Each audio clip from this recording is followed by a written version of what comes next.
Donc, bienvenue sur Business Shower avec Lydia aujourd'hui pour le sixième interview. Donc, bienvenue à ceux qui nous regardent et bienvenue à toi, Lydia. Merci beaucoup, Sylvie. Je suis très contente d'être parmi vous aujourd'hui et je suis ravie de faire partie de cette super aventure Business Shower.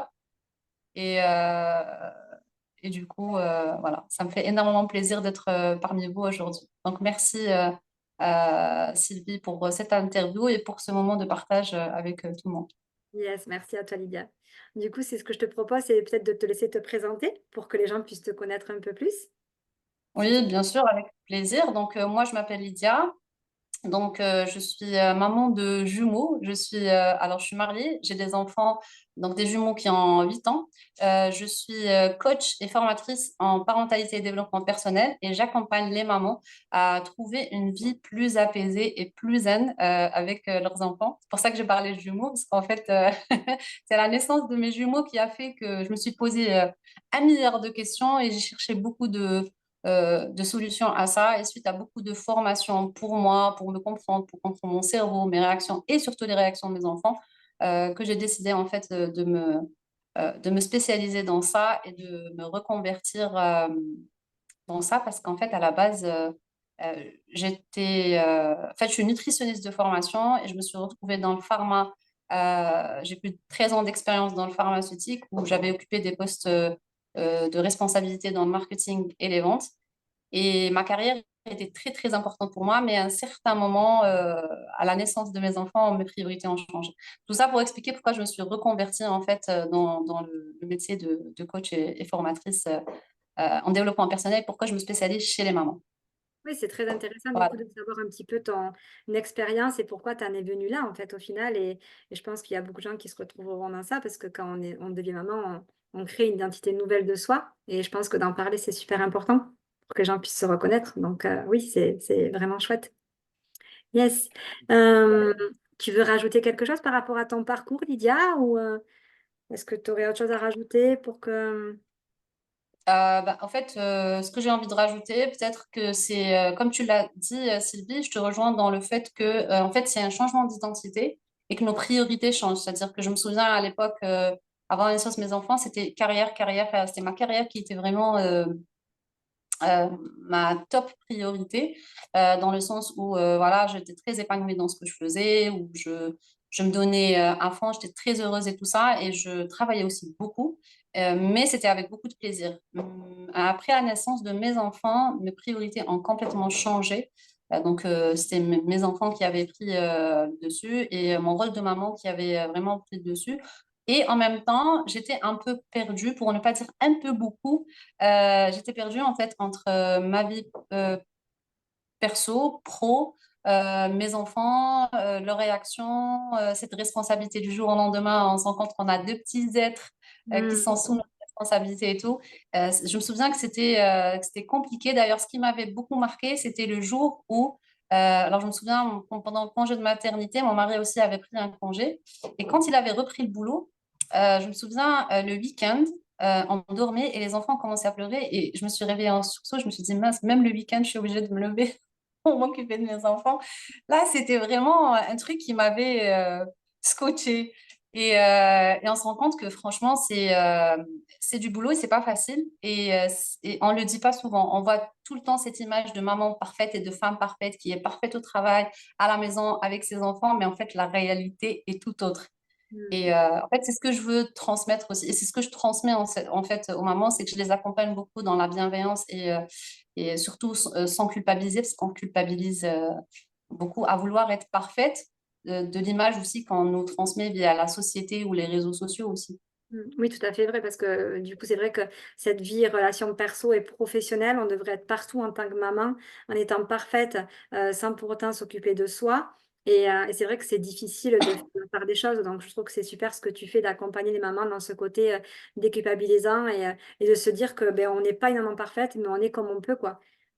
Et moi, j'aimerais bien savoir, Lydia, qu'est-ce qu'a été le déclic, la prise de conscience pour que tu veuilles accompagner les femmes dans ce domaine-là, si tu veux bien nous dire.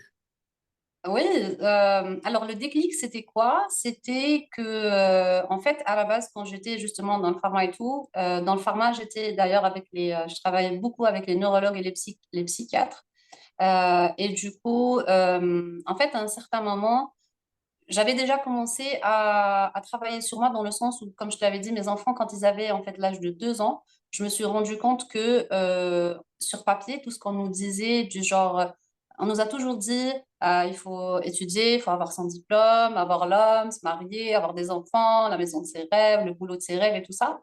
Et je me disais, mais j'ai tout ça, mais je ne sens pas que je suis heureuse. En fait, je me disais, mais c'est pas normal, il y a un truc qui cloche. Est-ce que c'est moi qui suis pas normale?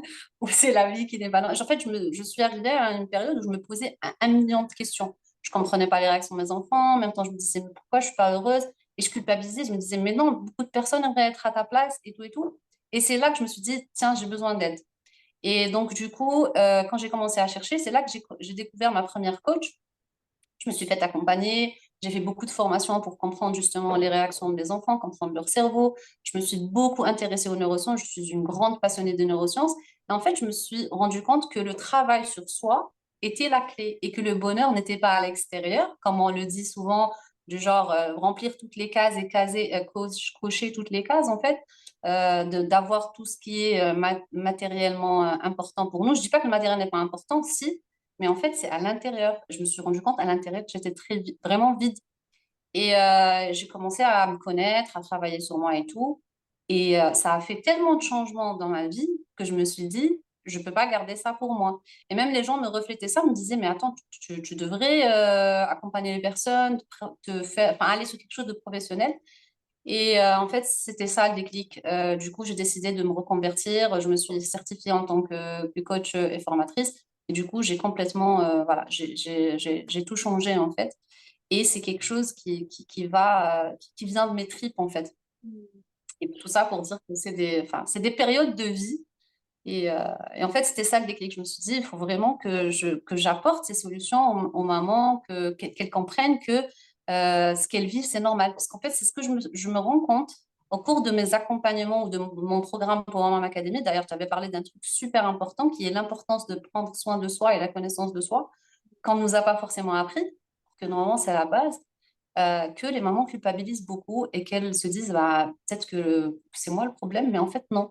C'est pas nous en tant que femmes ou en tant que maman le problème, c'est juste qu'il faut trouver les solutions adéquates en fonction de nos valeurs et c'est important de s'écouter. Donc voilà, c'est pour ça que Ouais, c'était génial. ça Parce que du coup, entre. ça fait le lien, tu vois, avec les interviews qu'on a fait avant, avec Marine, avec Mélissa, avec Sandrine, avec moi.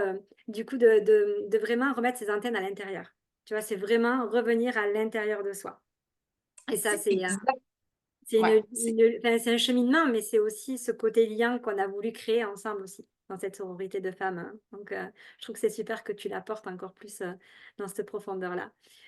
Et du coup, ce qui m'amène à te poser la question, qu'est-ce qui t'a fait devenir entrepreneur? T'en as, entre guillemets, parlé, du coup, puisque je t'ai posé la question du déclic, mais est-ce que tu veux rajouter quelque chose dessus? Est-ce que tu veux développer?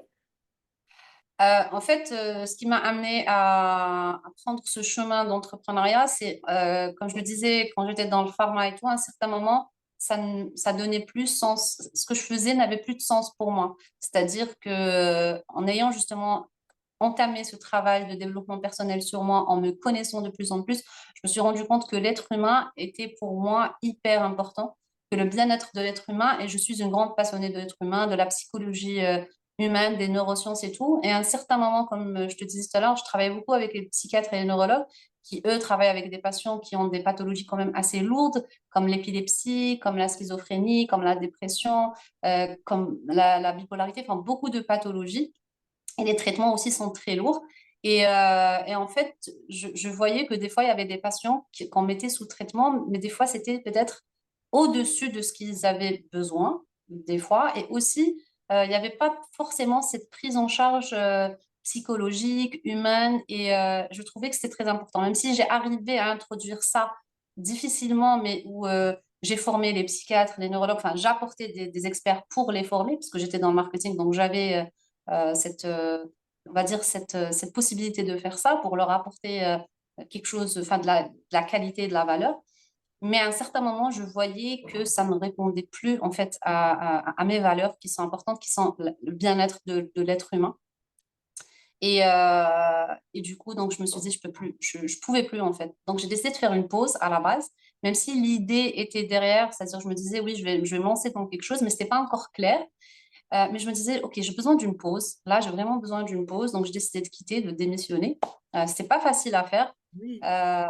C'était vraiment pas facile à faire. Mais à un certain moment, j'avais besoin, en fait, de faire cette coupure-là.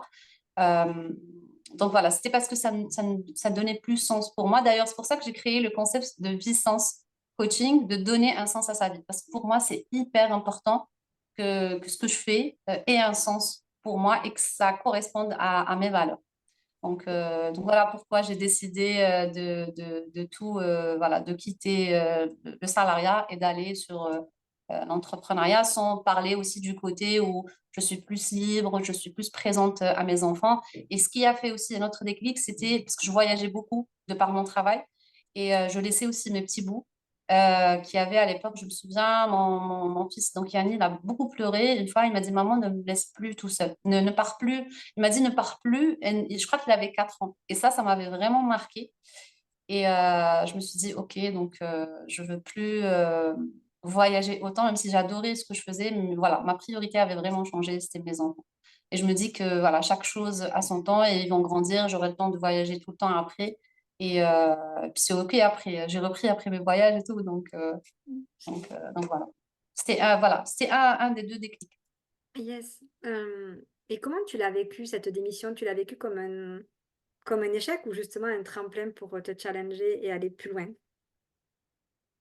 Parce que c'est difficile Ah, de poser une démission, tu vois? Et de faire une pause après derrière. Tout le monde n'est pas capable de le faire et pourtant des fois c'est nécessaire d'arriver à l'échec pour pouvoir rebondir après derrière et moi ça m'interpelle en tout cas, si tu veux en dire un peu plus pour les gens qui nous écoutent, hein. oui, oui, c'est une excellente question. En fait, c'était très difficile pour moi.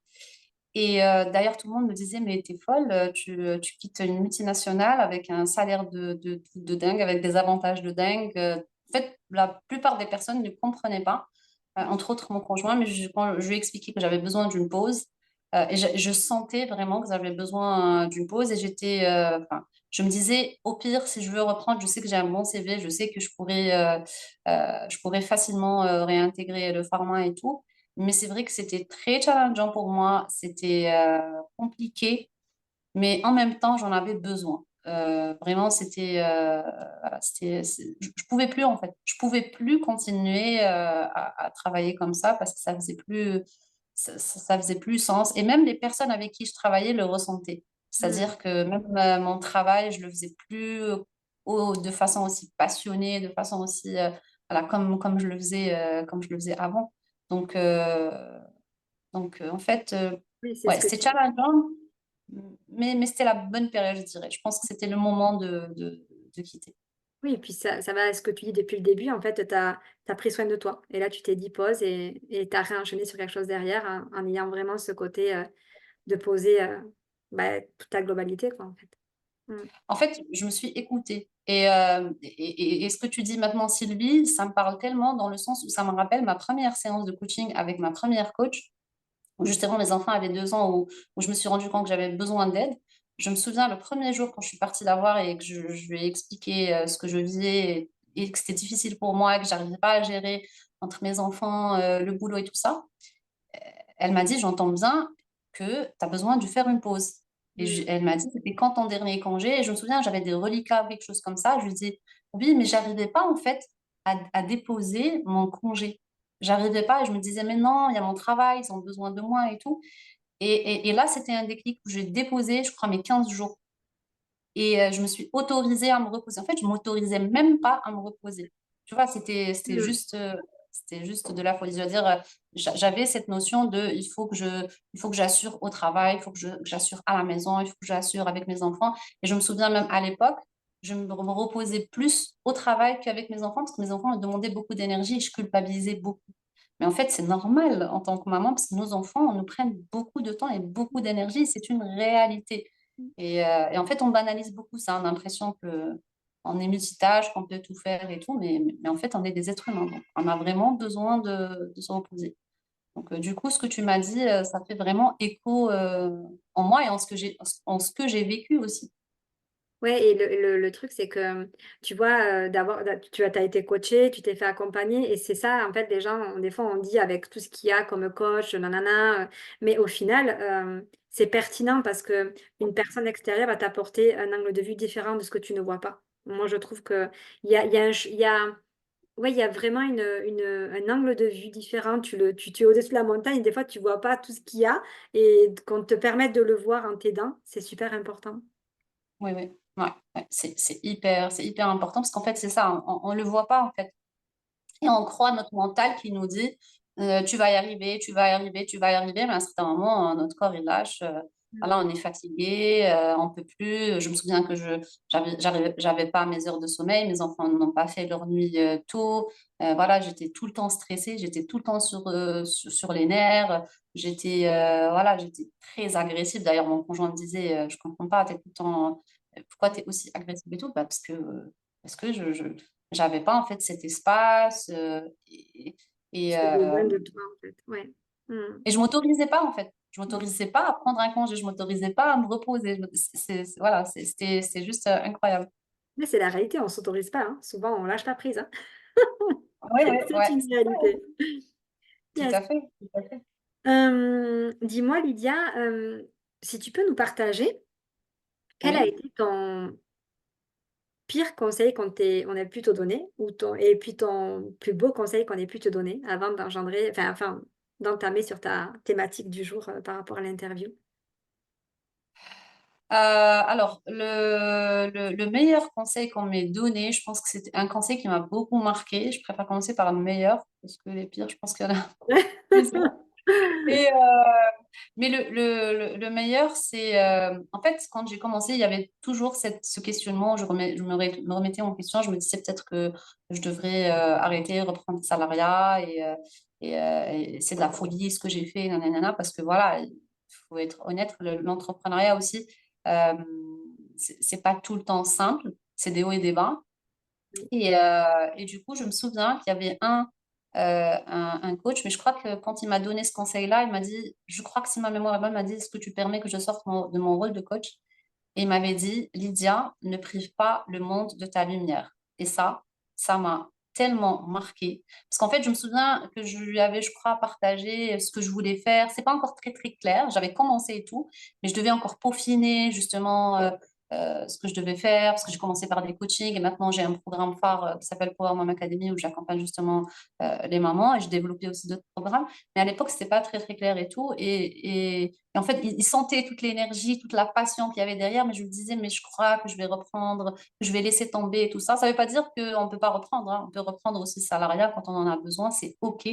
Mais en fait, j'avais dans l'idée de tout laisser tomber.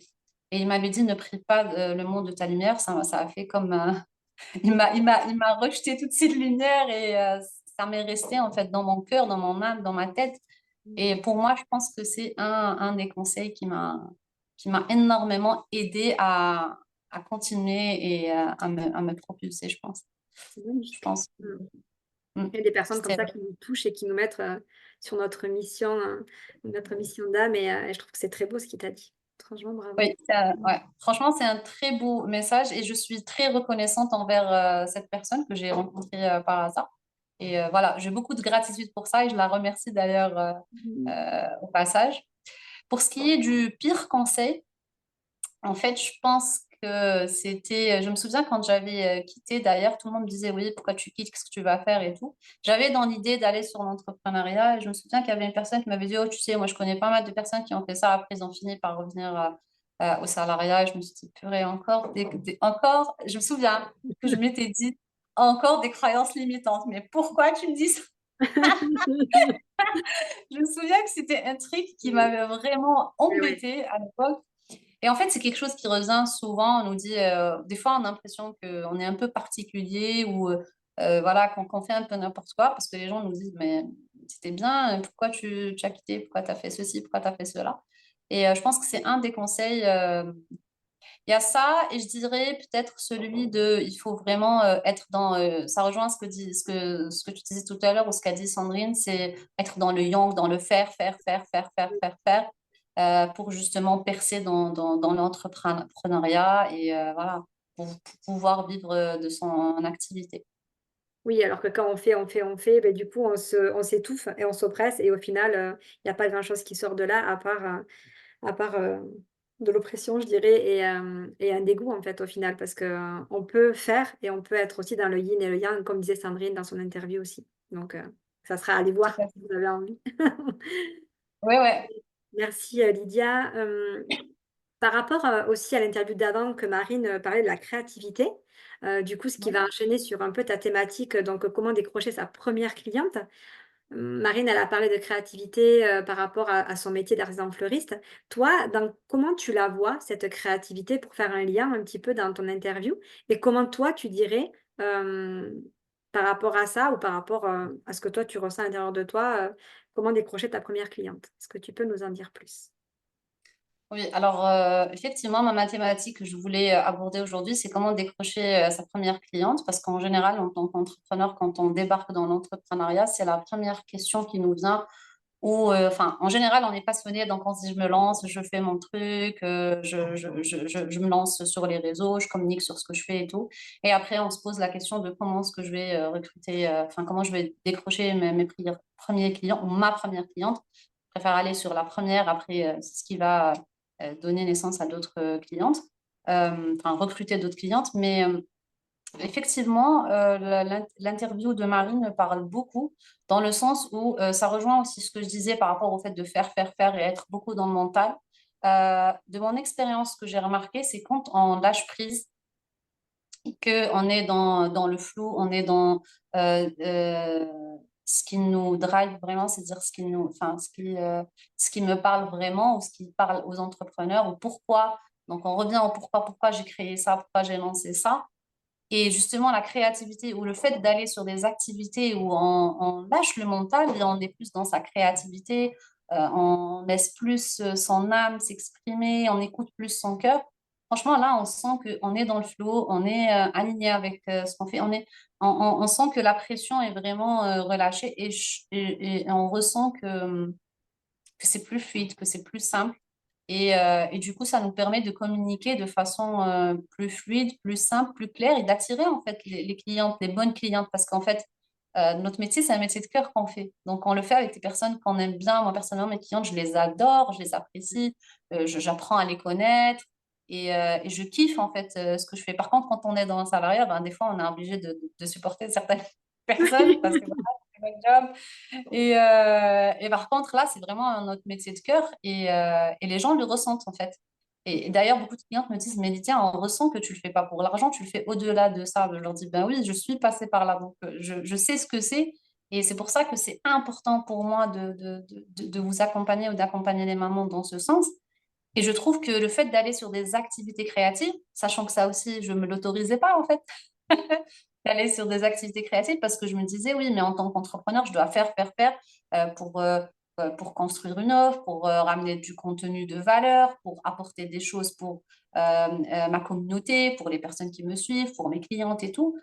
Mais je partais pas sur: «Et moi? Et si, je m'écoutais plus? Et si je faisais des trucs qui me font plus, vibrer?» Par exemple, tout ce qui est décoration florale, moi j'adore, tout ce qui est poterie, tout ce qui est dessin sur, voilà, j'ai envie de faire aussi de la peinture sur verre. Je sais pas Ouais. pourquoi, mais c'est quelque chose qui me parle.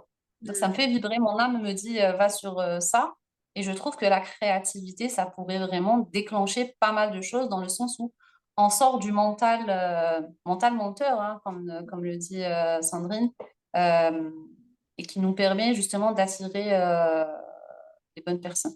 Donc je trouve que, s'autoriser des vrais moments de pause en tant qu'entrepreneur et à avoir des moments de créativité, comme le propose Marine aux entrepreneurs, permet vraiment aussi d'être créatif, que ça soit pour soi et aussi dans son business, c'est-à-dire dans ce qu'on propose. Je me rappelle que Marine, tu te rappelles, on a eu un échange, aussi avec Marine sur, quand on n'y arrive plus et qu'on est, pas bien, de se reconnecter à sa créativité, d'aller faire quelque chose qu'on a vraiment envie de faire, que ce soit de la musique, de la peinture, de la cuisine. Ça va nous réaligner avec, ce qu'on est, nous, en fait, au final. Et je trouvais que c'était beau quand elle avait dit ça, dans nos échanges, en privé. Donc ça rejoint ce Oui, que tu dis. Et moi, j'aimerais aussi quand même peut-être creuser, Lydia.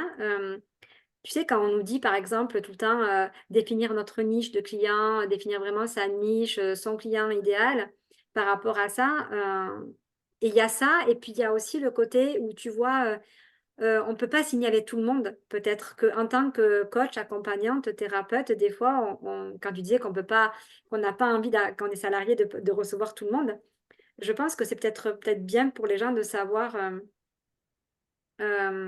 tu vois, s'il est important au début, quand on doit décrocher sa première cliente, de prendre tout le monde, en fait, de vraiment aller vers, comme on dit tout le temps, une cible idéale ou une cliente idéale. Voilà, je ne sais pas si tu as une réponse à m'apporter, mais et à apporter aux ouais. autres. Ça, c'est une excellente question. Alors, en fait, c'est vrai que dans l'entrepreneuriat, on nous dit qu'il faut identifier sa niche ou sa cliente idéale. Euh, Au début, je parle de mon expérience et de ce que j'ai vu. Dans toutes les formations, on nous dit qu'il faut identifier sa cliente idéale, pouvoir parler à sa cliente idéale, sa cible. Et en fait, ça fait partie aussi du marketing, en fait, hein. Parce que il faut savoir que le marketing, c'est partout, quel que soit le produit. Quand on nous parle de certaines marques, ben, eux aussi, ils ont fait tout un travail. Ils savent quel est le client ou la cliente qui va acheter tel ou tel produit. Après, moi, ce que j'ai envie de dire, euh, en général, pour ne pas tomber, en fait, ce qui se passe, c'est que en tant qu'entrepreneur, surtout quand on débute, on a tellement peur de passer peut-être devant, à côté d'une cliente parce qu'on veut décrocher ses clients. C'est normal parce que voilà, il faut qu'on ait quand même un revenu, il faut qu'il y ait une sécurité financière aussi à côté. Ça aussi, c'est un autre sujet qui serait intéressant d'aborder tout ça. Moi, je pense qu'il est important de tester déjà. Et je pense que tous les entrepreneurs testent et c'est les échecs qui nous apprennent pardon, les meilleures choses ou comment faire. Mais moi, le conseil que j'aimerais donner, ça serait oui, il faut identifier sa cliente idéale, mais en général, on a la flemme de le faire parce qu'en fait, il y a tout un travail qu'il faut faire derrière. Et aussi tester parce que en fait, quand on va faire par exemple des accompagnements ou qu'on va proposer nos services à des personnes qui ne nous correspondent pas, ben, on sait à qui on doit pas on doit pas s'adresser ou Mm. les personnes avec qui on va pas travailler. Moi-même, j'ai déjà eu cette expérience où j'ai dû accompagner, je pense, une ou deux personnes. D'ailleurs, ce que je fais, moi, en général, je propose toujours un appel découverte pour voir est-ce que ça match dans les deux sens. C'est hyper important que ça matche et pour l'une et pour l'autre. Donc, du coup, proposer son service gratuitement ou bien Mhm. à un tarif très réduit. Ok. Je pense que c'est une des meilleures des choses à faire. Et aussi le fait de tester avec des personnes qui ne sont pas forcément notre cible, parce que je l'ai déjà vécu et ça nous permet de savoir, ok, de se dire, ok, totalement, je ne peux pas travailler avec ce genre de personnes-là Mm. parce que ça ne matche pas avec ce que moi, je... Par exemple, si tu tombes sur des personnes qui, elles, ne veulent pas travailler sur elles et qui veulent trouver des solutions toutes faites. Moi, je ne peux pas Oui. travailler avec des personnes comme ça. Il faut vraiment qu'il y ait un certain engagement. Tu vois, je ne sais pas si je suis en... Mm. Voilà. C'est bien ça. Donc c'est exactement ça. Donc, en fait, c'est de tester et de voir si cette cible-là, elle me correspond ou pas.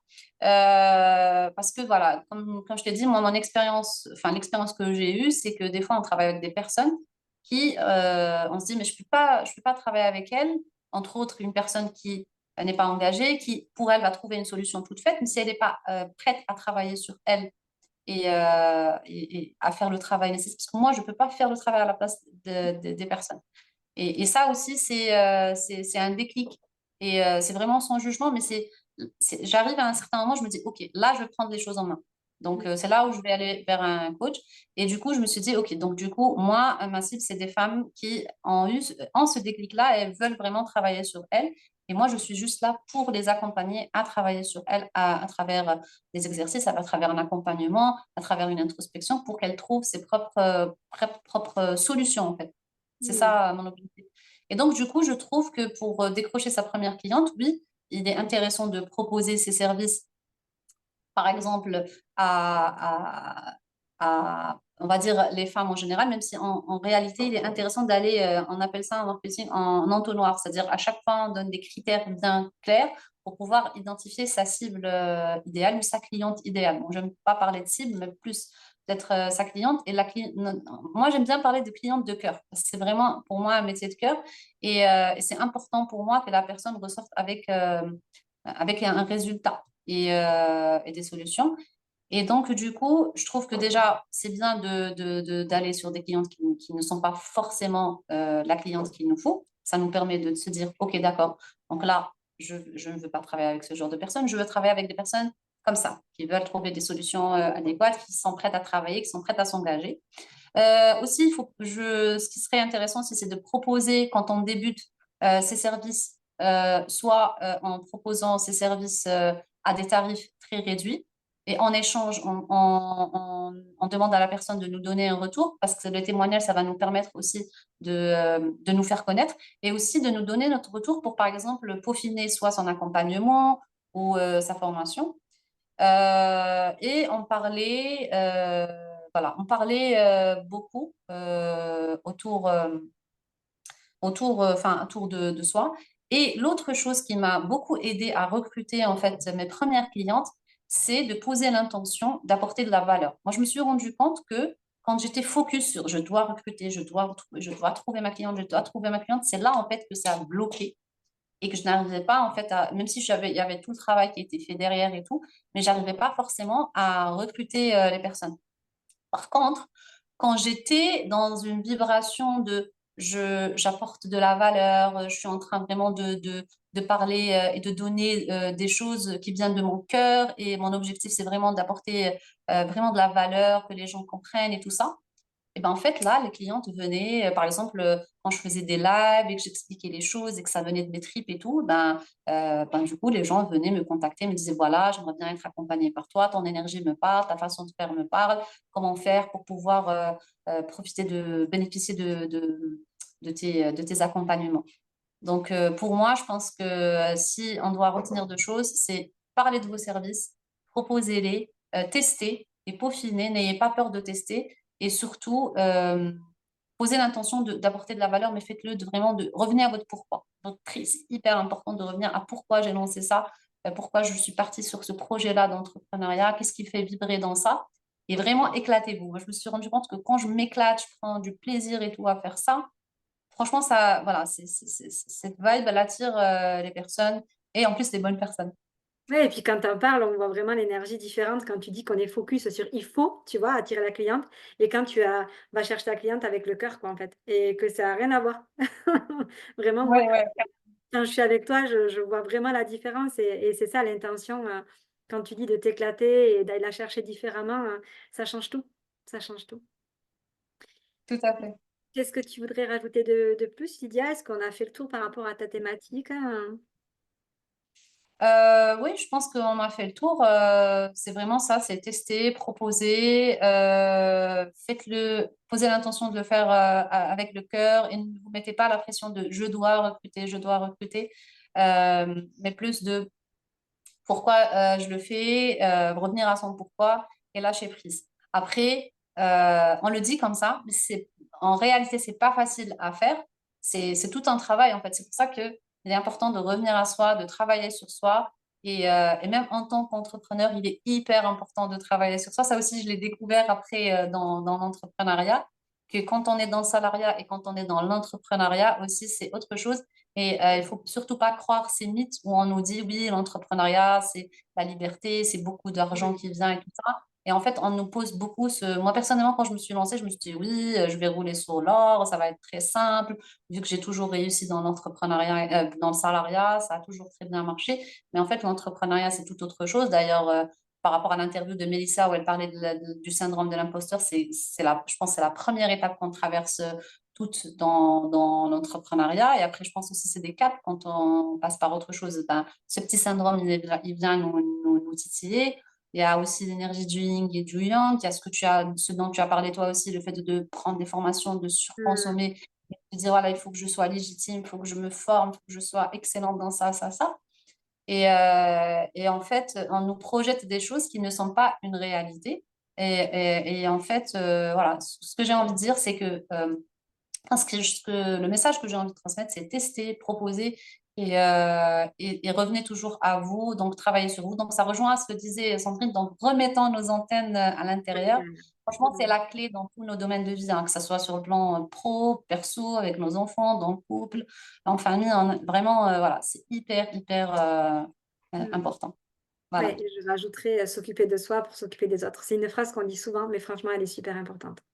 Ah Mm. oui, prendre soin de soi, c'est la. D'ailleurs, c'est ce que je dis en fait dans mes accompagnements, c'est la base de la base. D'ailleurs, j'ai le module l'importance de prendre soin de soi et la connaissance de soi qui est vraiment la base pour ne pas coller à ce que la société nous dit ou à ce que les réseaux nous disent. C'est moi me connaître moi, qu'est-ce que je veux moi, quelles sont mes priorités à moi et comment je prends soin de moi. Parce que chacune de nous a une façon différente de prendre soin d'elle. Et contrairement à ce qu'on croit, c'est pas des heures et des heures à se Mm. pomponner. C'est des choses qui peuvent être beaucoup plus simples, qui prennent pas beaucoup de temps mais c'est hyper important et c'est des petites choses qui font toute la différence, aussi bien dans l'entrepreneuriat que dans notre vie de femme ou de maman. Oui, parce qu'on peut prendre même 3 fois 5 minutes par jour ou même 2 fois et du coup, c'est juste prendre soin de soi, en fait. Là, on se pose et c'est vraiment pas longtemps, mais en tout cas, c'est important. Mmh. Tout à fait, tout à Merci fait. Lydia, c'est beau ce que tu partages. Enfin, moi, ça me parle beaucoup aussi. C'est quoi pour toi le succès, du coup? Alors, pour moi, le succès, c'est être aligné avec ses valeurs, être aligné avec soi-même, être en paix avec soi-même. Donc, du coup, pour moi, c'est ça, c'est s'écouter, c'est faire. Alors, faire ce que j'aime en même temps, enfin, je suis quelqu'un qui aime beaucoup les challenges. Et en même temps, je suis quelqu'un qui se met beaucoup la pression. J'apprends et je réapprends à ne pas me mettre la pression. Et pour moi, c'est important justement d'être dans le flow, euh, de profiter de ce que je fais, c'est-à-dire que ce soit mes accompagnements. Enfin, quand je suis dans mes accompagnements, en général, c'est vraiment, je m'éclate parce que c'est quelque chose qui vient de mes tripes. Mais ce serait plus peut-être m'autoriser. À avoir plus de moments de fun, comme par exemple ce qu'avait dit Marine par rapport à la créativité. Oui. Et pour moi, en fait, c'est ce qui me permet peut-être de revenir à mes valeurs, de revenir à ma créativité, à écouter mon cœur, mon âme. Euh, voilà, je pense, voilà, être en paix avec moi-même, pour moi, c'est ça le succès. Yes.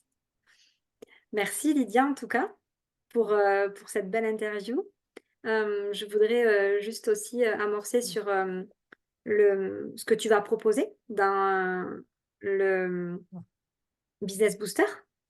Qu'est-ce que tu vas proposer du coup pour les personnes qui voudront aller plus loin et pourquoi pas acheter le Business Booster? Est-ce que tu veux nous en dire un tout petit peu plus? Ok, ben alors pour le Business Booster, ce que je propose pour les personnes qui veulent justement aller plus loin avec le Business Booster, ça serait les étapes à suivre justement pour identifier et sa cliente idéale et décrocher ses clientes idéales avec plus de légèreté, on va dire, et via des outils pour travailler sur soi, identifier sa cliente et attirer les bonnes clientes. Voilà, j'en dirai pas plus. Le secret. Mais grosso modo, ça va porter sur ça. Hmm. C'est important de laisser une part d'interrogation, ce qui permet d'aller chercher dans la curiosité aussi. Et, ça fait du bien de ne pas tout dire. Hmm. Oui, en fait, je pense que je vais développer pas mal de choses voilà, dans ce programme. Et puis en plus, ça se relie par rapport à tout ce qu'on propose dans le Business Booster qui pourra vraiment aider les entrepreneurs à trouver les solutions adéquates en fonction de là où est-ce qu'elles veulent arriver. Yes. Merci Lydia, en tout cas. Je pense qu'on a fait le tour. Est-ce que tu veux rajouter quelque chose avant qu'on clôture cette interview? Alors, avant de clôturer cette interview, qu'est-ce que je pourrais dire de plus? Ben déjà, merci beaucoup Sylvie pour tes questions, pour ce moment de partage que j'ai adoré. Vraiment, Merci. merci à toutes les personnes voilà, qui sont en train de voir justement cette interview et cette vidéo. Et ce que j'ai envie de dire ou conclure avec écoutez-vous.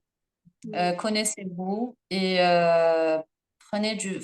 amusez-vous en fait dans ce que vous faites parce que voilà, la vie est tellement courte et c'est un message que je transmets, enfin, que je me dis aussi à moi-même, je m'inclus avec vous en fait, c'est amusons-nous, écoutons-nous, prenons du plaisir et du fun et surtout un grand merci à toutes les filles qui sont avec nous dans Business Shower pour cette sororité, pour ces moments de partage voilà, pour ces moments juste, ces partages juste incroyables parce que euh, moi, en tous les cas, ça m'apporte beaucoup et j'espère que les personnes qui vont voir ces vidéos, et je vous encourage à voir toutes les vidéos, vont aussi vous apporter autant que ça nous apporte à toutes et qu'on pourra vous transmettre cette énergie, cette sororité qu'il y a entre nous parce qu'en tant qu'entrepreneur, des fois, c'est aussi pas évident parce qu'on se retrouve souvent seul. Et, euh, et en fait, souvenez-vous qu'on n'est pas seul. Et c'est ça l'objectif, en fait, euh, de ce qu'on est en train de faire à travers Business Show. Ouais, Voilà, co-créant un monde où on peut s'amuser, où on a lien avec le cœur et où il n'y a pas que du faire, du faire, du faire, mais il y a aussi ouais, de se relier à soi, à son cœur et à son fun, quoi, à son amusement aussi. C'est ce qui permet d'être là dans ce monde aussi. Mm. tout à fait. Et du coup, moi, je voulais aussi rajouter que si vous connaissez quelqu'un qui aurait besoin d'écouter cette interview ou de voir les autres interviews, de vraiment le partager, de le liker déjà, et puis de le partager, parce que c'est important de s'entraider et en partageant, du coup, on peut donner une pépite ou une clé à une autre personne qui en aurait besoin à ce moment-là. Voilà. Merci à tous. Merci Lydia. Merci Sylvie et à très très vite. Au À très revoir tout très le monde. vite. Au revoir. Au revoir. Au revoir.